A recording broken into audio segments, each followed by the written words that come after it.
The small town was buzzing with excitement on that warm afternoon. People had left their shops, farms, and homes to gather in the open square, where wooden benches were quickly filling. Children laughed, women carried baskets of bread, and old men leaned on their walking sticks waiting for the promised demonstration. A traveling troupe of performers had arrived the day before, setting up a stage made of rough planks and decorating it with colorful banners that flapped in the dry wind. Everyone was curious, for in towns like this, entertainment did not come often. The performers were dressed in bright clothes, some juggling, others playing fiddles, creating a cheerful mood. Yet among the noise and chatter, one figure stood out. A young woman, slender and quiet, moved slowly as if her steps were heavy. Unlike the rest of the troupe, she wore no bright color. Her plain dress was simple, her long hair tied back loosely. The crowd hardly noticed her at first, but the sheriff, who stood at the far end of the square with his arms folded, did not take his eyes off her. The sheriff was a tall man with a weathered face, the kind of face that had seen many years of duty. His eyes were sharp and his hat shaded them from the bright sun. He had kept order in the town for nearly 20 years. Normally he enjoyed the laughter of the people, but that day something unsettled him. It was the way the young woman moved, like a bird trapped in a cage. The leader of the troupe, a loud man with a booming voice, clapped his hands to gather attention. "Ladies and gentlemen, prepare yourselves for a spectacle you will never forget," he shouted. The crowd cheered. He pointed toward the young woman, who now stood beside a wooden box filled with iron chains.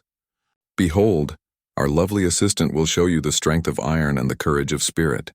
Watch as she is bound before your very eyes and then, through skill and daring, freed again." The crowd clapped and whistled, eager to see. Children pushed forward to the front row. The sheriff narrowed his eyes, his hand brushing the badge pinned to his chest. Two strong men from the troupe carried the chains, heavy and dark, their clinking sound echoing through the square. The young woman held out her hand slowly, and the men snapped the iron around her wrists. The sheriff saw her flinch, though she tried to hide it with a faint smile. Next, they locked her ankles, then looped the chains around her waist, making her appear trapped from every angle. The audience gasped, some leaning forward as if they could feel the weight themselves. "Now," the leader roared, "you will see her escape. But first, the crowd must witness the strength of these bindings." He tugged on the chains roughly, making the young woman stumble slightly. She steadied herself, eyes downcast. The sheriff felt his jaw tighten. He had seen plenty of shows in his years, but something about this one felt wrong. He noticed small marks on her wrists, as though she had worn these chains many times before. His gut told him this was more than just a performance. The fiddles played faster and the men clapped their hands in rhythm. The leader raised his arms and shouted, "Do you believe she can free herself?" The crowd roared, some shouting, "Yes!" while others laughed. But while their voices rose with excitement, the sheriff heard a different sound. It was faint, almost swallowed by the music and shouting. The young woman lifted her eyes just for a moment and looked straight at him. Her lips parted, and he read the words more than he heard them. "Please save me." The sheriff's chest tightened. The words echoed in his mind, though no one else seemed to notice. He shifted his weight, his boots grinding against the dirt. Was she truly asking for help, or was it just part of the act? The uncertainty gnawed at him. Years of experience told him to trust his instincts. He had seen too many people hide pain behind forced smiles. The leader circled the woman like a hawk, showing off to the crowd. "She will amaze you all. But remember, what you see is not magic, but discipline, courage, and endurance."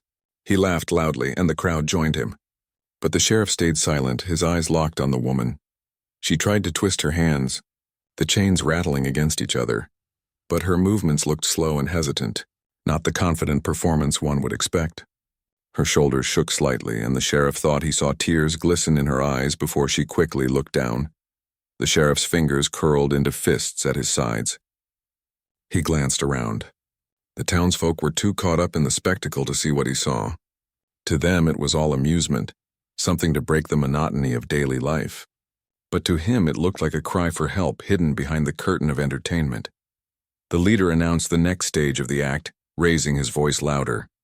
He made a joke about how no man in the town could escape such chains, but this woman would. Laughter rippled through the crowd. The sheriff did not laugh. His hand brushed the handle of his holster, not out of threat, but out of habit. his body preparing for action though his mind was still full of questions. He remembered his younger days, when he once rescued a farmhand beaten by cruel employers. People had mocked him then, saying it was not the sheriff's business to get involved in private matters. But his heart had told him otherwise, and in the end, he had been right. That same feeling rose again now, stronger than ever. The young woman's eyes met his once more. This time there was no mistaking it. Her lips shaped the same words, "Please save me." She did not shout, for fear kept her silent. But the message was clear. The sheriff's heart pounded. The sound of fiddles, the laughter, the clapping, it all blurred into the background. All he could see was her chained figure and the silent plea in her eyes. As the demonstration continued, the sheriff took a slow step forward. His boots crunched against the dirt road, but nobody noticed. The performers were too busy with their act, and the crowd was too entertained. But deep inside, the sheriff knew the moment was coming when he would have to choose. Was he only a lawman, standing back until a crime was proven? Or was he the protector of the vulnerable, answering a silent cry before it was too late? The chains rattled again, and the woman bent her head, hiding her face. The sheriff clenched his jaw. He had no proof, no clear evidence yet, but he knew one thing: her plea was real, and if he ignored it, the burden would stay with him forever. The sun dipped lower in the sky, casting long shadows across the square. The sheriff's eyes never left her, and though the show went on, his mind was no longer on entertainment. It was on justice, and the first spark of a coming storm had already been lit. The sheriff did not move from his place at the edge of the square. The music played louder and the crowd cheered, but his mind was focused only on the young woman bound in chains. He had spent his life reading people, criminals, farmers, wanderers, and townsfolk alike. A single glance, a small gesture often told him more than words, and now everything in his bones told him that this woman's silence was not part of the act. It was fear. He shifted his weight and studied the faces of the troupe. The leader, with his wide grin and booming voice, seemed too eager to distract the crowd. His eyes darted quickly whenever the sheriff's gaze lingered on him. The two men who had chained the woman stood close by, crossing their arms and smirking at the audience as if daring them to doubt the performance. But the sheriff's eyes noticed something the others missed: the way one of them tapped his boot nervously on the planks, the way the other kept glancing at the woman as though checking if she might actually break free. The sheriff's instincts told him something was hidden here. The marks on her wrists were not fresh. They were old, faint scars that spoke of repeated bindings. Her faint smile was not a performer's charm but a shield, and her words, whispered twice to him alone, had carried a truth no crowd could hear. Still, the sheriff knew the danger of acting too soon. If he stormed the stage without reason, the townsfolk might think he was overstepping his duty. The troupe could claim it was all part of the show, and he would be left standing as a fool in front of his people. His reputation mattered, but not for pride. It mattered because when a sheriff lost the trust of his town, his badge became nothing more than a piece of tin. So he waited, watching carefully, letting doubt sharpen into certainty. He listened beyond the laughter, noticing the tremor in the woman's breathing, the way her shoulders stiffened each time the leader's hand brushed too close. She was not enjoying this, and she was not free to choose. The sheriff's heart wrestled with his duty.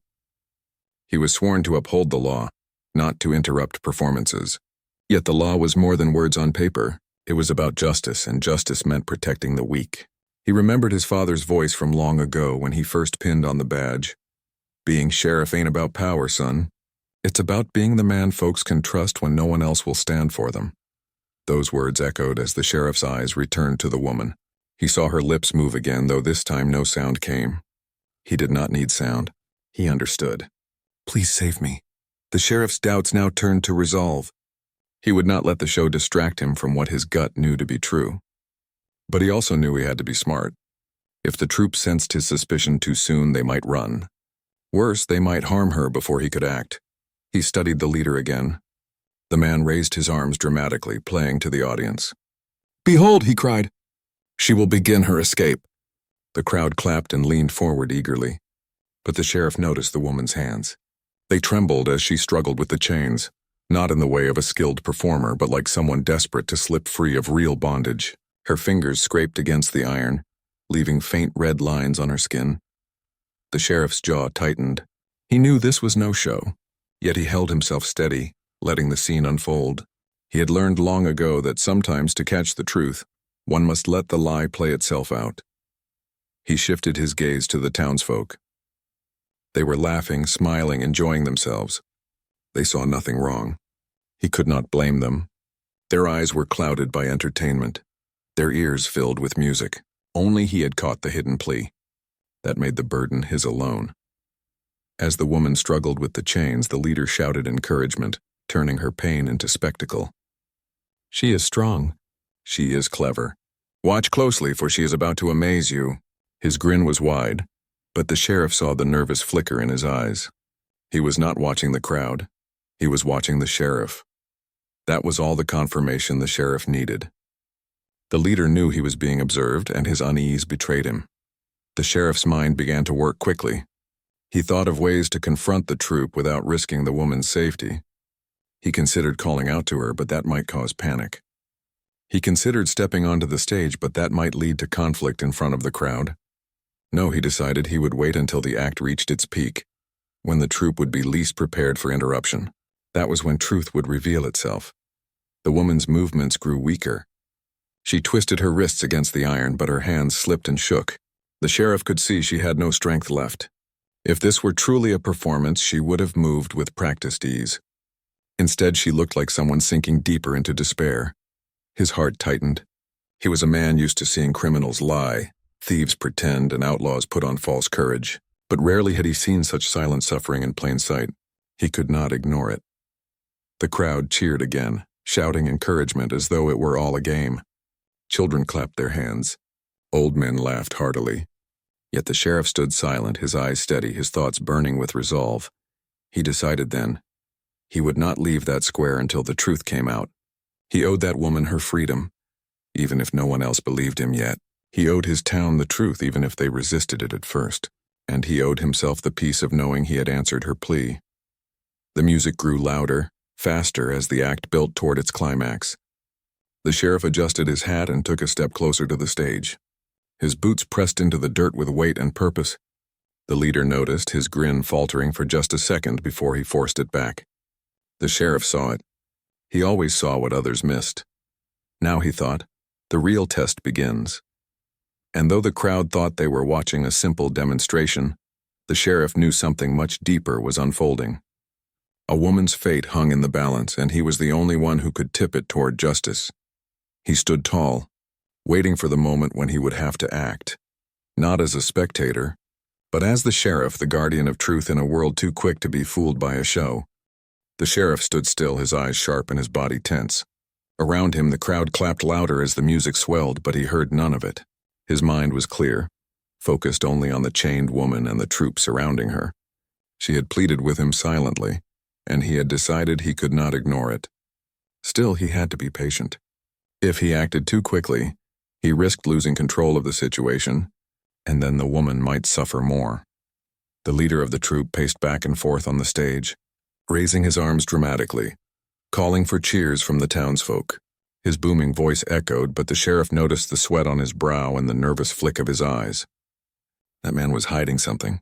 His wide smile and loud laughter could not cover the tension in his shoulders.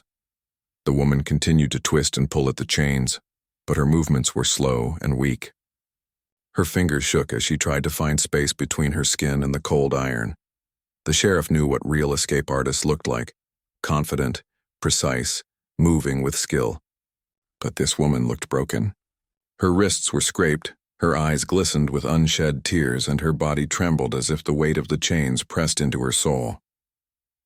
For the sheriff, this was no longer just suspicion. This was certainty. She was not a performer by choice. She was trapped, and the troop was using her suffering as entertainment. The sheriff's jaw hardened. He had dealt with men like this before, men who thrived on control, who made others weak so they could appear strong. The leader thought the crowd was blind, but the sheriff saw the truth. He stepped closer to the stage. His boots echoed on the dirt as he moved, his tall frame casting a shadow in the setting sun. The people nearest to him glanced up in surprise, but quickly turned back to the stage, too absorbed in the act to wonder why the sheriff was watching so carefully.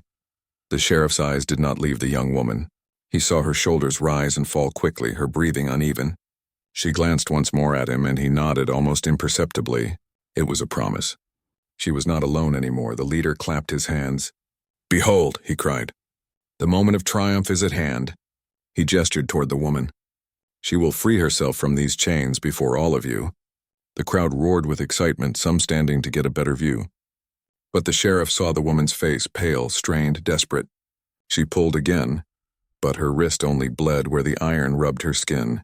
There was no triumph here, only pain. The sheriff could no longer stay silent. He stepped forward until he stood directly at the base of the stage.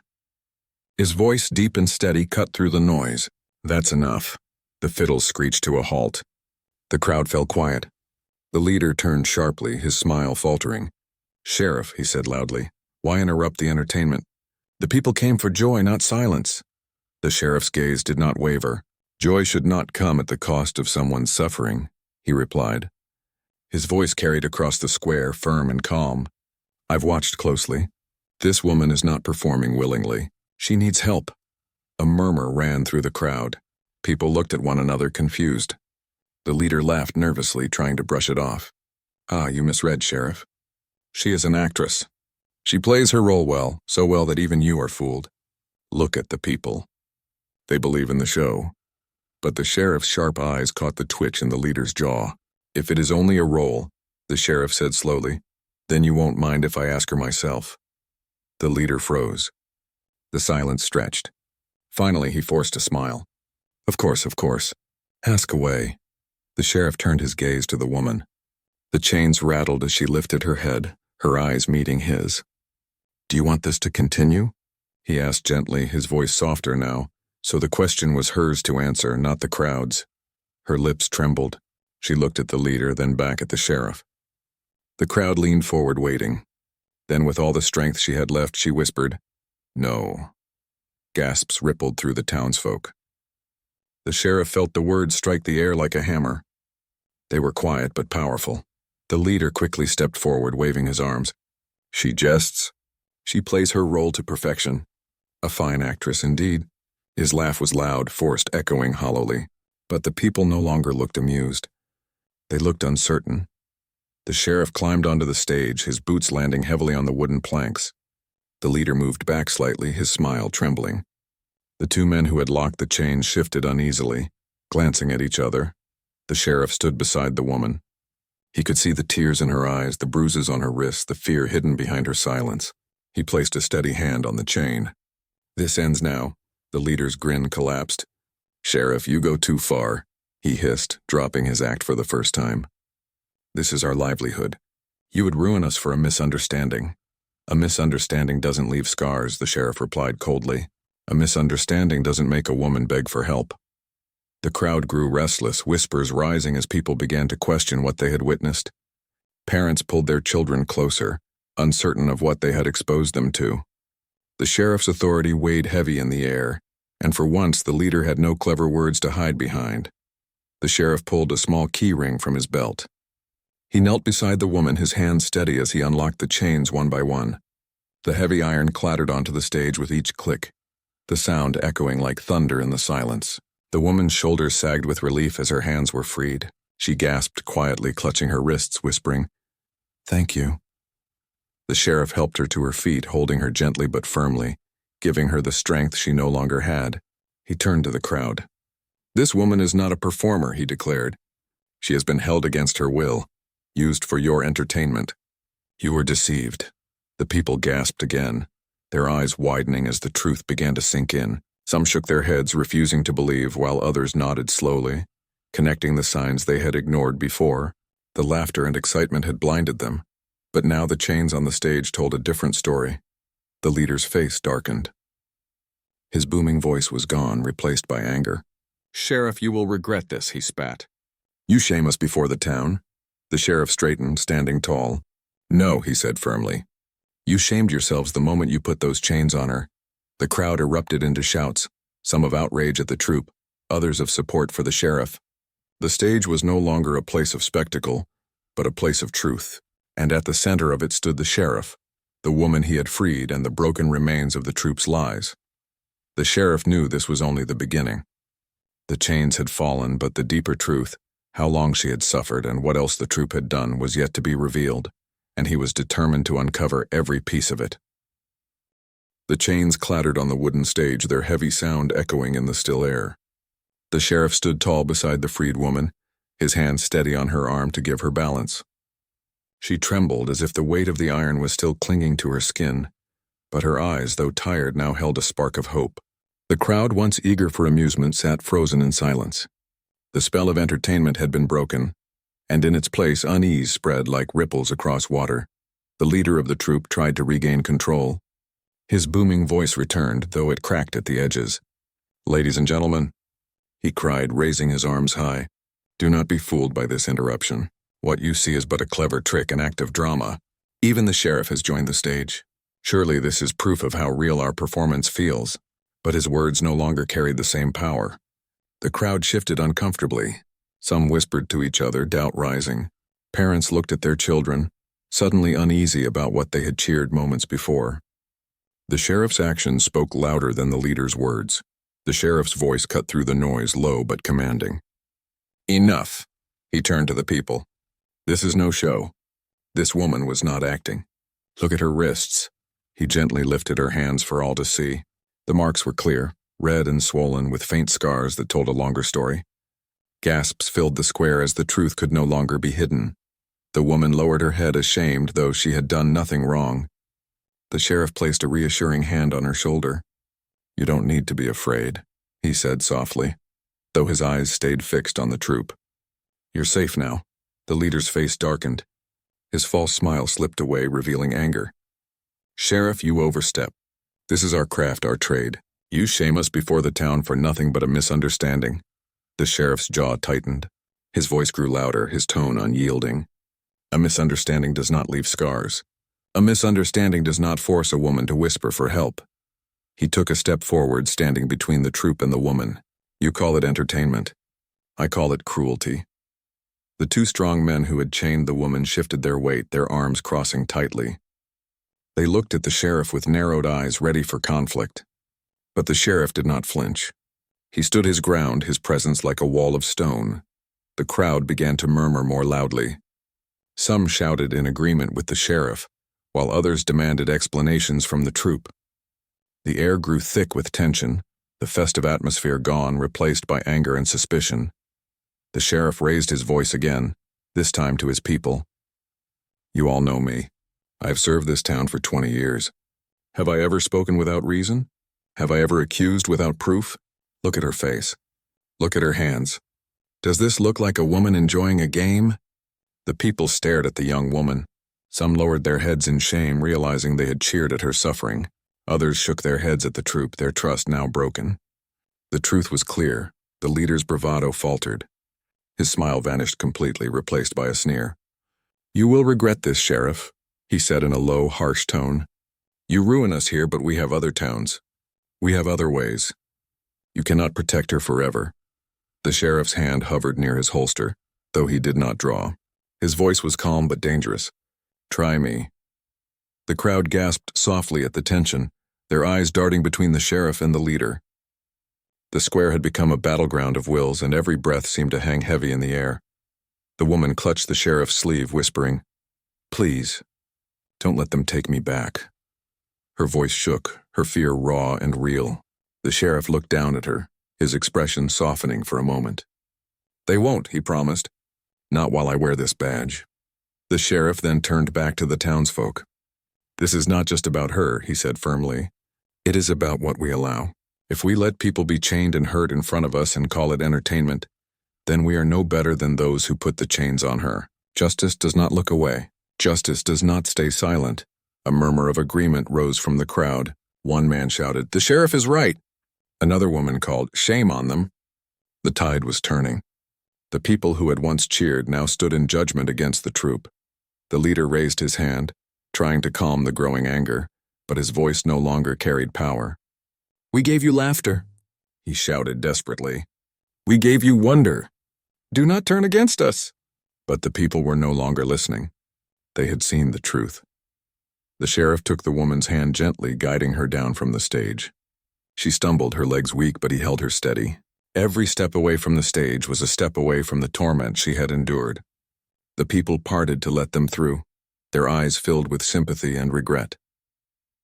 As the sheriff walked her toward safety, the leader shouted behind them, his voice shrill with frustration.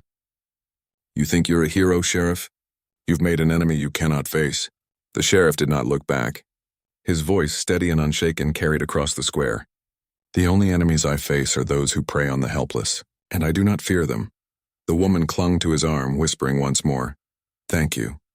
Her voice was faint, but it carried more weight than all the leader's shouts.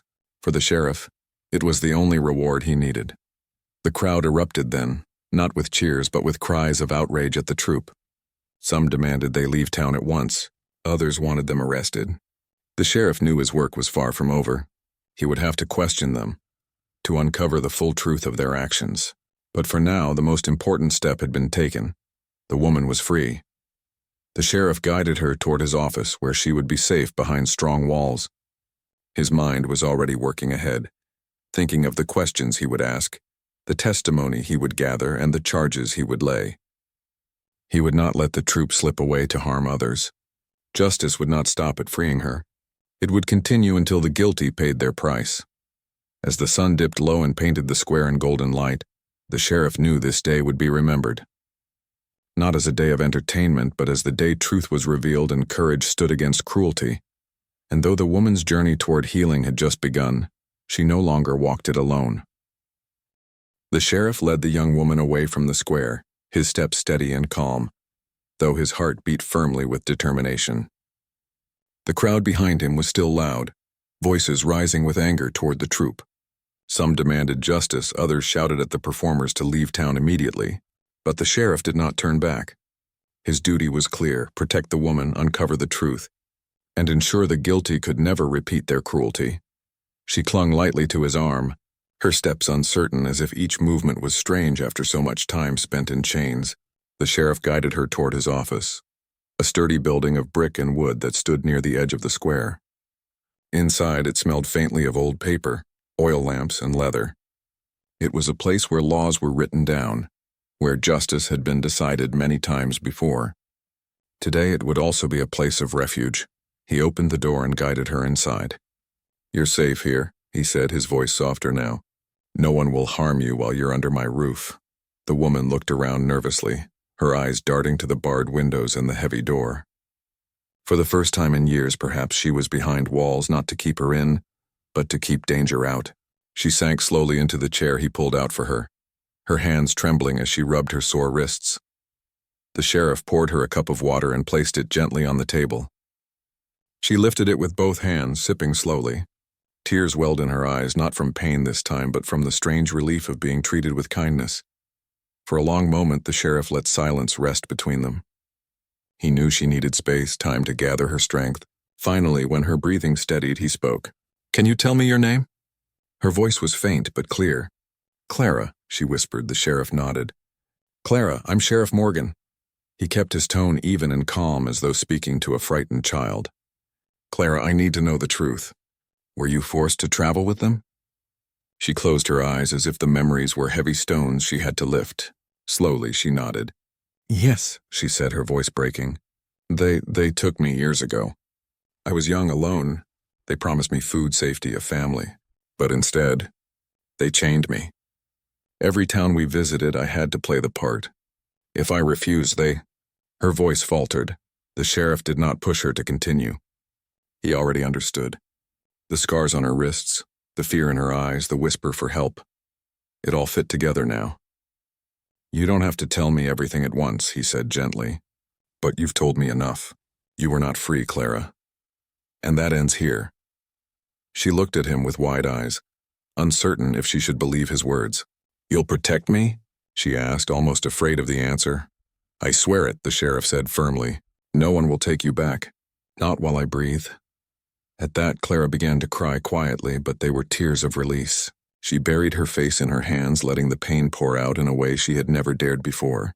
The sheriff stood by, not touching her, but giving her the space and safety she needed. When her tears slowed, the sheriff pulled a blanket from a shelf and draped it gently over her shoulders. "Rest," he said. "You're not their prisoner anymore. Outside, the noise from the square grew louder. The sheriff knew the people would not let the troop escape without consequences.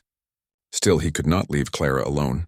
After a moment's thought, he called to his deputy, a young man named Harris, who hurried in. "Harris," the sheriff said, "stay here with her. No one comes in, no one takes her out. Do you understand?" "Yes, Sheriff," Harris replied, his hand already on the grip of his revolver. The sheriff gave Clara a reassuring nod. "I'll be back. I need to finish what I started." He stepped back into the fading light of the evening. The crowd had surrounded the troop, their faces angry and voices demanding. The leader still tried to argue, his voice loud but desperate now. The two strong men looked uneasy, no longer confident under so many accusing eyes. The sheriff raised his hand, and the noise slowly quieted. He stepped onto the stage once more, his presence alone commanding attention. "These people," he said, pointing at the troop, "have traveled from town to town, hiding behind music and laughter. But what they brought was not joy. It was cruelty. They chained a woman, forced her to perform, and called it entertainment. That ends today." The crowd erupted in agreement, voices shouting their support. Some cried for the troop to be jailed, others for them to be run out of town. The sheriff waited until the noise died down before speaking again. "They will face justice," he said firmly. "I will hold them until a judge arrives. They will answer for what they have done, not just here, but for every town where they carried out this cruelty." The leader shouted, "Lies! She chose this life." But his voice wavered, and the crowd no longer believed him. The sheriff signaled to two townsmen he trusted. "Help me escort them to the cells." Together, they forced the troop down from the stage. The leader shouted protests, the strong men cursed, but none dared resist with the entire town watching. The sheriff's authority was iron, and the crowd stood ready to support him. One by one, the troop members were locked away in the town jail. The sheriff knew it was not the end. Trials would come, questions would be asked, and Clara's testimony would be needed. But the first and most important step had been taken. When the square finally quieted, the townsfolk approached the sheriff, thanking him, praising his courage. But he shook his head. "Don't thank me," he said. "Thank Clara. She had the courage to ask for help, even when she thought no one would listen. Remember that courage." That night, the sheriff returned to his office. Clara sat quietly, wrapped in the blanket, her eyes red from tears but calmer now. When she saw him, she stood unsteadily. "Are they gone?" "They're in the cells," the sheriff said. "They won't touch you again." She let out a long breath, her shoulders lowering for the first time as if a great weight had been lifted. "I don't know what will happen to me now," she admitted. "I've been with them so long. I don't know how to live free anymore." The sheriff's gaze softened. "One day at a time," he said. "You'll learn. And you won't be alone. This town takes care of its own. You'll find work friends, a place to call yours. Freedom isn't easy, Clara, but it's worth fighting for. And now it's yours." Tears filled her eyes again, but this time they were mixed with hope. She whispered, "Thank you for hearing me." The sheriff tipped his hat, his voice steady. "You saved yourself when you spoke those words." "I only did what was right." The firelight from the lamp flickered softly across the room, casting warm shadows on the walls. Outside, the night grew quiet, the town finally at peace after a day that would be remembered for years. And inside, Clara sat with her hands free, the chains now just a memory while the sheriff kept watch as guardian of justice. He had been called lonely for many years, a man married only to his badge and duty. But that night, for the first time in a long while, he felt something stir within him. Not loneliness, but purpose renewed. Perhaps her whispered plea, "Please save me," had saved him too.